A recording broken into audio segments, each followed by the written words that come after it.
Hi guys, today is Wednesday. I'm going to take you with me while I'm still driving because I'm running a little late today, so I won't have time to make this video once I get in the parking lot.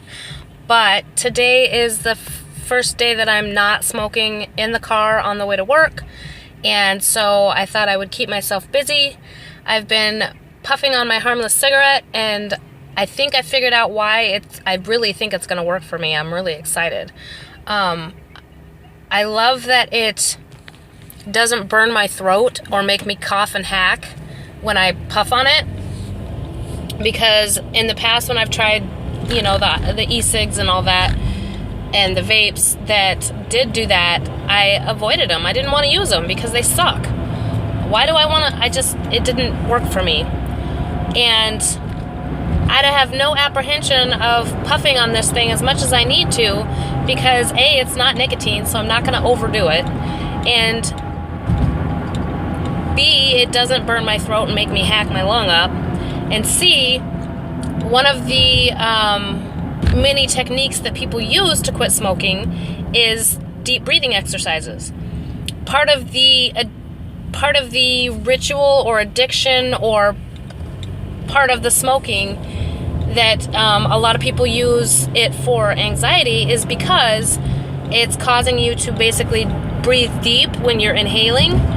And breathing deep, I'm not going to be totally scientifically right on this, but if I remember correctly, it was something like when you breathe deep, of course it gets more oxygen to your brain, and when your brain has more oxygen, it's able to do what it needs to do, and it causes a release of the calming hormones, something along those lines.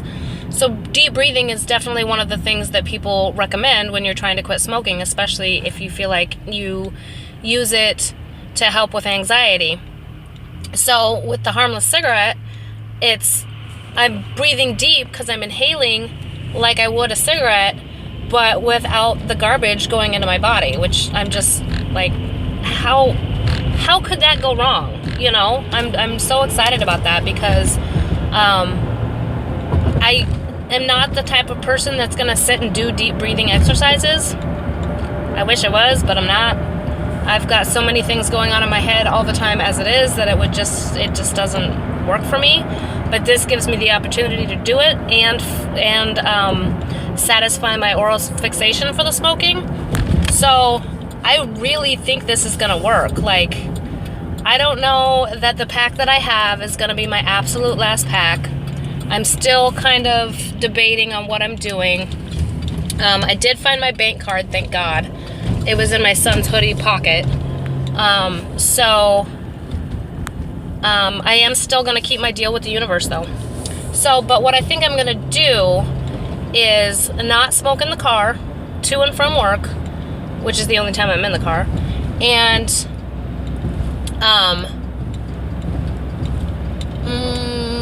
I just lost my train of thought, damn it. Well, that's a good start though, for real, not smoking in the car, because that's one of my main triggers is smoking in the car. So I usually have one when I wake up, one as I'm leaving for work, and then one on the last leg to work, and then sometimes one in the parking lot before I go in the door, because then I start getting oh my god, I gotta go 2 hours without a cigarette. And then my 4:30 break, my 6:30 break, my 9 o'clock break, my 11 o'clock break, and then usually 2 on the way home. So again, one as I start on my way home, and then one I have a specific stoplight that I light up at to get me the rest of the way home. And then usually that's it for the night. Depending on how late I'm up, I'll have another half, and then I leave the halfie for in the morning, because I've been getting a really bad, what do they call that? The cigarette buzz in the morning. So I've been only smoking a half in the morning because I don't like that cigarette buzz feeling. I come in feeling like I'm going to pass out, and I don't like that. So I've been doing that. So replacing the 4 cigarettes that I smoke on the way to work with the harmless cigarette, and I also got some Altoids in case I get really desperate. And I should have, damn, I was going to get a pack of gum and the Altoids. The gum was for work and the Altoids were for the car, but I forgot. And I don't have time to stop. So, yeah, that would be 4 cigarettes a day. I'm probably still going to do my half before I go to bed and the half when I wake up. And smoke one before I get in the car to go to work and one before I get in the car to leave for work, or to leave work. And then on my breaks. So I guess that only eliminates 2 altogether, or 3. I think that eliminates 3, which I only smoke about a half a pack a day anyway, so that takes me well below half a pack. I know that the majority of my addiction is the oral fixation and the inhaling, the deep breathing part, because of my anxiety, but there definitely is a nicotine, obviously, there is a nicotine addiction, like, there just is, it's nicotine. So I might need a little more time than 48 hours to, like, wean myself down. But I've noticed on the weekends at home, I can go 4-5 hours at a time if I'm doing stuff around the house in between a cigarette outside. Like, it just isn't, it doesn't even cross my mind. So that's part of what makes me think that it's not necessarily the nicotine as much as the oral fixation. And it's like you give yourself a little break, you know, it's like a little reward if I'm doing stuff around the house, cleaning or whatever. And when I complete something, then I tend to go outside and have a cigarette. So it's like a little reward system that I've created for myself. So finding ways to change that up, whether I could still go outside and maybe, oh God, hello, you can't see me at all. Sorry, sun's really bright. Go outside like I would to have a cigarette and use my harmless cigarette and maybe a snack, you know, some grapes or something, whatever, pop in my mouth, and then, you know, within the same little time limit, come back in, and, you know, so you kind of keep those routines. You're just taking out the cigarettes themselves. Yeah, so that's my plan. I did write some stuff down last night about, you know, maybe bringing some small crochet projects if I need. I really want to make some of those mug cozies with the cute little faces and stuff on them. That would be fun and quick.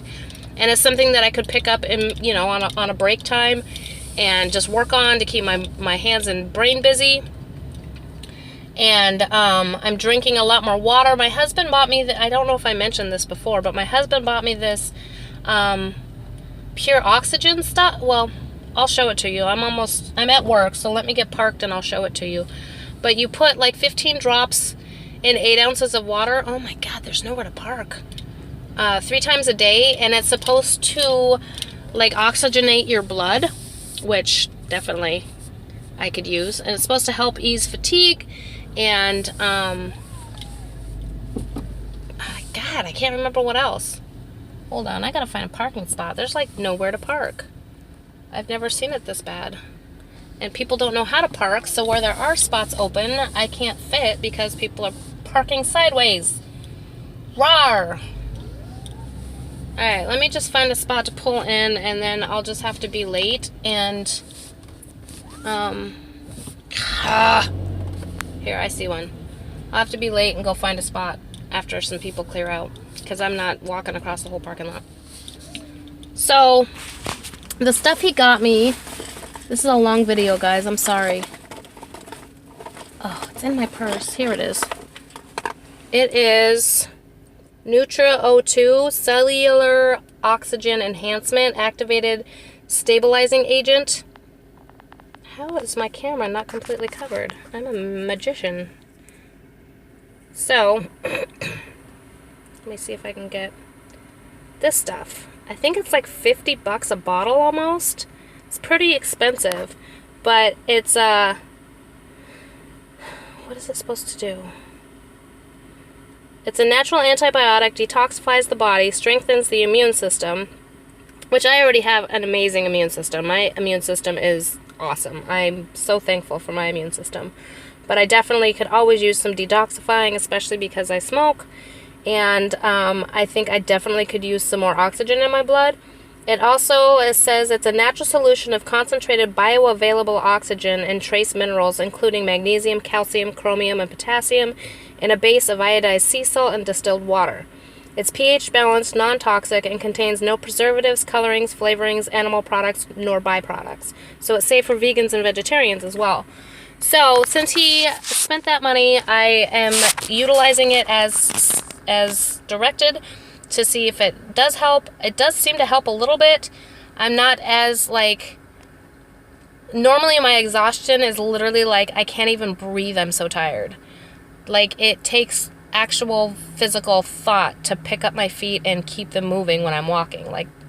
A level of exhaustion that's just ridiculous. So I am not feeling that as intensely. So it's hard to say sometimes when you try something new, whether it's the product itself or it's just a random cycle of things getting better. I don't know. So, yeah, but I'm thinking between those, everything I'm implementing. So I'm drinking the 8 ounces of water 3 times a day, which more water is always good. That we'll see some improvement. But I really want to quit smoking. I came across a note that I took somewhere about proving my sister wrong. I think it had to do with her saying that I say I'm going to do things and then I don't, and then I follow the same cycles over and over. And so I had put quit smoking, and then underneath I put prove my sister wrong. And I do want to prove her wrong. Even though we're not speaking, I do want to prove her wrong, and I want to prove to myself that I can do it. And I know that my kids worry about my smoking, and I want them to feel better about that. My health insurance will go down, which saves me money. On top of saving the money from smoking, I'm starting to feel a little wheezy, and I'm starting to worry about COPD, which my biological mother has, and she's smoked for years. I don't want to go down that route, and I think if I don't quit now, that's where I'm going to be real quick. And that's not what I want. I'm not, and that's just that's just the surface of it. That doesn't even speak to all the cancers that can be caused from smoking. And, it's time. It's time. I'm ready to do this because, like I said, I could do anything else in the whole wide world, become famous and rich, and, write 5 books that are the #1 bestseller for 16 weeks, or, win the lottery, or cure cancer, and if I can't conquer this one thing, to me, none of the rest of it matters. It just doesn't count. If I can't conquer that one thing, what's the point? It's my one, not nemesis. I know there's another word that's like nemesis. So yeah, this is, I'm digging my heels in. I'm done. I'm ready to conquer this shit and be done with it. So, sorry for the long video. I will be doing more updates as I go, but I need to have my out of the car before I go to work cigarette now, and I have about 7 minutes to go. So, yeah, hit that like button, hit that subscribe button, follow my quitting smoking journey, and check out Harmless Cigarette if you're a smoker and you're looking to quit. Yep, bye.